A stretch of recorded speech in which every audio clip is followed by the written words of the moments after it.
Международный день защиты детей управлением образования столичной администрации для маленьких принцев и принцесс на набережной Сухума организован праздник. Своим волшебством праздник вдохновил не только детей, но и их родителей.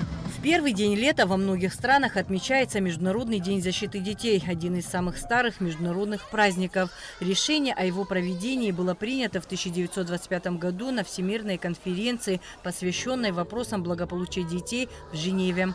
В Сухуме ежегодно мероприятия, приуроченные ко Дню защиты детей, проводит столичная администрация. Управление образования проводит такое яркое мероприятие на базе всех дошкольных учреждений.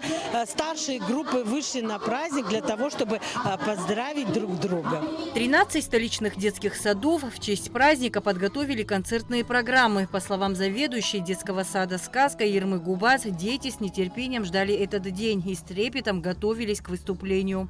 Поздравить всех детишек всего мира, чтобы они были здоровы, счастливы, чтобы у них было будущее светлое, чтобы всегда у них хорошее настроение было, чтобы детям всегда было хорошо. В столичном парке имени Баграта Шинкуба участников праздника ждала концертные и анимационные программы, мастер-классы, спортивные соревнования и много интересных конкурсов. Праздник порадовал не только детей, но и их родителей.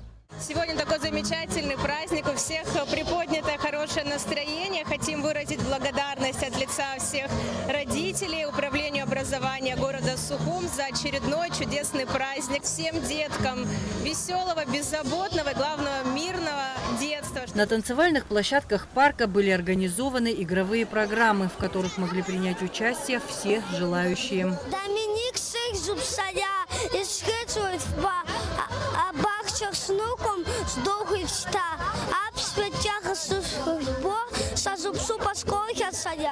Специалисты по аквагриму внесли особую яркость и праздничное настроение. Дети выстраивались в очередь, чтобы получить в подарок необычный и красочный грим. Девочки в основном просят кошечек, феечек, единорожек, а мальчики уже что-то посерьезнее, там Человека-паука или Бэтмена. На празднике также были представлены работы учеников детской школы искусств имени Ковача.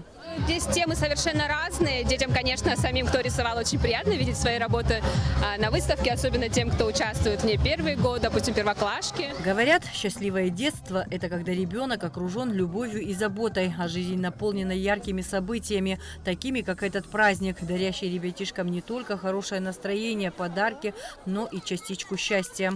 Адица Сагария, Камила Джопуа, Абхазское телевидение.